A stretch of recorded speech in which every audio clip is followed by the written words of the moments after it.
everybody, it's Bentley, Kessie instead of Adams now, and I just wanted to pop on here. The last time I did a video, it was a while ago, and a lot has happened since then, but I want this video to focus on ministry, specifically youth ministry. And if you read the title of my video, it says, "Why in the world youth ministry?" So, way long ago, like before the dinosaurs, not really, but I do love dinosaurs. Sidetrack. I said I would never date or marry a pastor or a missionary, and I always have loved working with kids, but I always said never teenagers. I also said I would never be a teacher, and here I am getting ready to graduate to be a teacher. And my husband is a pastor. He was a children's pastor, but get this, he's a youth pastor. Teenagers, middle school and high school, puberty, feelings, emotions, hormones. What on earth? I always said never. And God was like, never, huh, Bentley? Okay, duly noted. Teens, youth ministry, teacher, marry a pastor. Yep, keep going, please. Continue this list. You're making things real easy for me. But in all seriousness, I really did. I said I would never work in youth ministry. Like, I wouldn't even volunteer for events. In fact, I left my own youth group.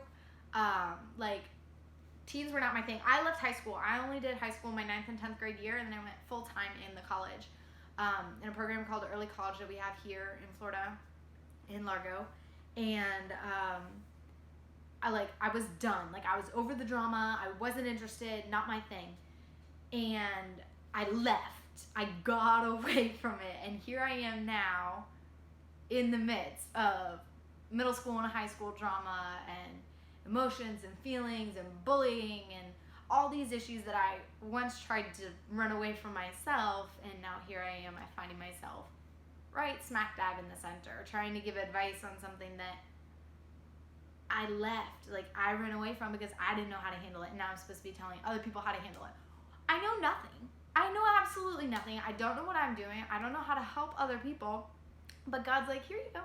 This is where I want you. When Jonathan was asked, or when it had been mentioned that we needed a youth pastor at our church, Jonathan told me, and I was like, no, not you, because that means us, and no, this one's a no. I'm not doing that. He was like, well, babe, just pray about it. I was like, fine, I'll pray, but I already know what God's gonna say. We, like God and I in this moment, are a no. We're out. And so I prayed about it, and I was like, all right, God, I do not want to do youth ministry, but, and at this point we were just dating, if this is where you want me, let me know. Like, open the doors and just make it obvious. And I prayed several days in a row, the same thing. I still don't want to be in youth ministry, but I kept saying, like, okay, God, if this is what you want, then show me. And one night when we were praying before bed, Jonathan said on the phone, he's like, so have you prayed at all about youth ministry? I was like, crud. Yes, I have, and I'm terrified. He's like, okay, keep praying. So I prayed for a little while longer. He was praying. He was talking to the lead pastor, and like at this point, Jonathan's already a children's pastor. A little while later, a couple days later, we were on the phone, Jonathan and I, and I brought it up, and I was like, hey, babe, I have a piece about doing youth ministry. Now, I'm still scared. I still don't know what I'm doing, but I have a piece about it. What do I do? Like, what happened? He's like, all right, okay, keep praying about it. I'm like, okay. So I kept praying about it, and I asked God to replace my fear with excitement and joy and whatever else. And he didn't for a long time, and I was like, I have a piece about this. Like, I feel like this is what we're supposed to do, but like, still scares me. Like, I still don't know what I'm doing. I can't give advice for situations that, like, as an adult, I'm not even sure I could handle. But we got engaged in November, then we got married in July, but in June, in the beginning of June, we went full-time. He went, I went, together we went full-time youth ministry. And it was crazy because I hadn't worked with youth. I like even my classroom hours and stuff have all been with younger elementary school, usually like third grade and below. And here we are with teenagers, and I was like, oh gosh, like no joke, we'd be driving to church, and I'd be like going crazy with my siblings, like, tell me everything I need to know. Tell me the slang I need to know, and tell me the feelings and the emotions, and oh my gosh, I know nothing. And I was like quizzing my brother and my sister, who are teens in middle school and in high school at the time, to like teach me teen isms and teen life and whatever else. And now they were great, and they gave me a lot of advice and like tips and pointers and stuff, but they didn't tell me everything. They didn't tell me that my car was going to constantly smell like teenagers and pizza. They didn't tell me my purse was always going to be full of gum and ibuprofen and Midol and pads. They didn't tell me that I was going to be giving advice for situations that break my heart. They didn't tell me that I was going to be praying for people I always said no to, and I was going to be praying and crying over them because my heart breaks for the situations they're living in and dealing with. They didn't tell me what it was going to be like when God gives you that unexplainable peace saying, this is where you need to be. I never went to camp. As a child, as a teen, as an adult, I never went to camp. But this summer, Jonathan and I took our youth group to camp. We had several other leaders who were amazing. Thank you guys. You're awesome. So Jonathan and I got married. We left the next day for our honeymoon. We came back. We were home for a couple days. Then we went to teen camp. It was crazy. I mean, it was absolutely insane. But it was incredible. It was one of the most life-changing experiences I've ever had, and I truly want everyone to go to camp as a team. I saw how important it was. They were praying over each other. We were praying over them. There were tears. Chains were broken. Lives were changed forever, including mine. And it was just absolutely incredible to be a part of that. And during camp, I ended up in the ER, and I found out I had bronchitis, but I did my best to not let that stop me and not let it hold me back, because I knew God wanted to use me. And I just kept praying all the way leading up to camp that I was like, God, use me. I don't know how you want to use me. I don't know what you want to do with me, but use me. And I truly believe he did. I was able to form some incredible relationships with our teens, and they now trust me in a way they didn't before. Not that I'm untrustworthy, but you have to earn that with teens. And I believe that I was able to a little bit more. And that's such an incredible thing to me. I always said no to teenagers, no to youth group. And now I'm so grateful. Now, life is crazy, and it's busy, and it's a good busy. Like, I find myself, like, when I have spare time and I'm just, like, sitting down, smelling my candle and drinking my water, I'm like, okay, time to decompress. And like, oh, I wonder if this teen's okay. Oh, I was praying for her, but I should text her and let her know I'm thinking about her. Oh, I'm really proud of him, you know. He did this the other day, and I noticed, but I didn't let him know. I should text him and tell him I'm proud of him. Oh, you know, he did something really incredible, and I noticed he was really compassionate to somebody, and I should text him and let him know. Oh, I should call her. She wasn't at church, and I wonder where she is, if she's okay, and I miss her.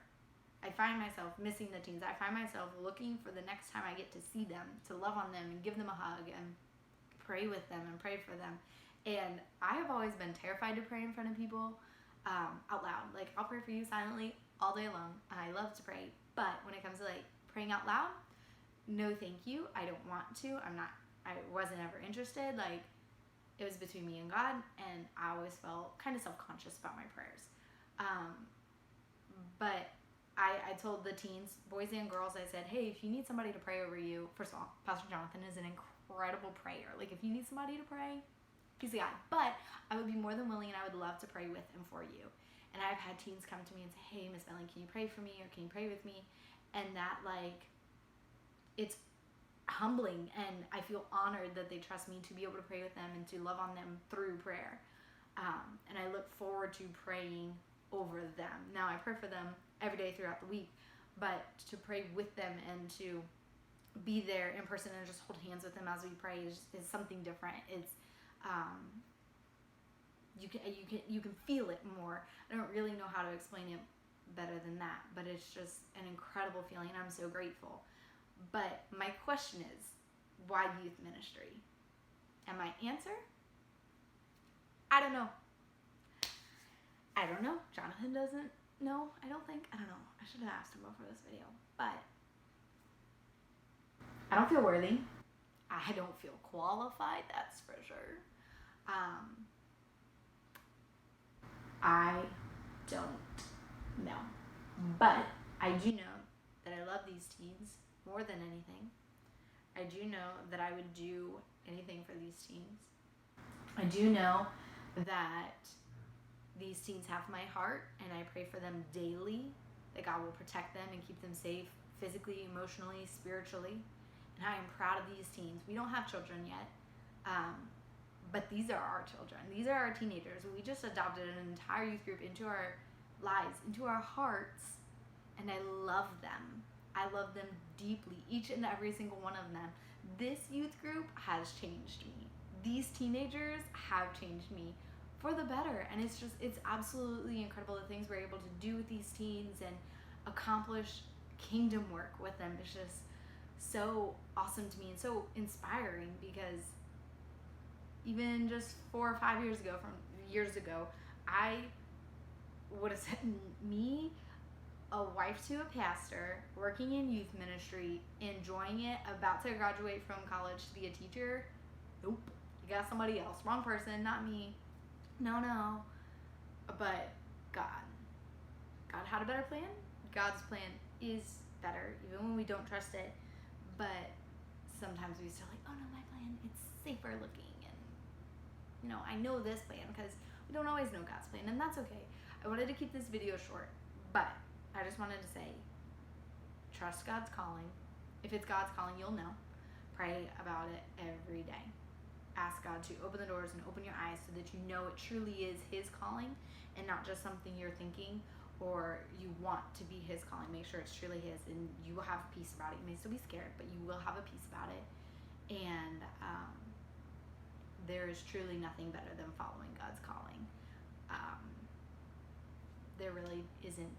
And I can honestly say that if I could go back and do it again, I would do the same thing. I love this youth group. I love these teens more than anything. I love this church we're at. We have incredible leadership, fantastic pastors. It's a family. It's a community. We're all human, so we all make mistakes, and nobody's perfect. So we're all going through this crazy life together. But I am 100% sure that this is where God wants both Jonathan and I, and we're doing what He wants us to do. Even in youth ministry, it still shocks me sometimes, like, am I really doing this? Like, what am I doing? They're teenagers. They've got hormones and feelings and emotions and puberty and deodorant, y'all. What are you doing? But in all seriousness, this has been a blessing, and I don't know why this happened.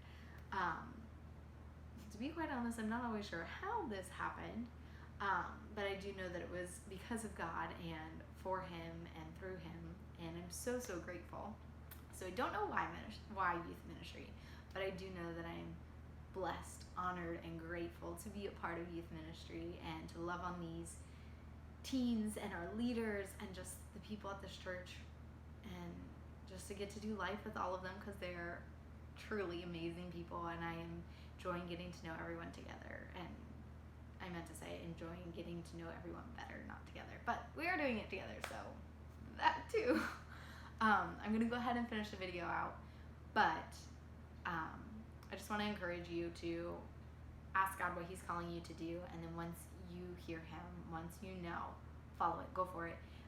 If you're uncomfortable, that's right where you need to be. Jonathan tells me all the time, outside of your comfort zone is not comfortable. That's where the change happens. There's a quote that says, go the extra mile, it's never crowded. Listen to the calling, even if it's scary, even if it's uncomfortable. I'll see you guys in my next video, hopefully soon. Bye, y'all.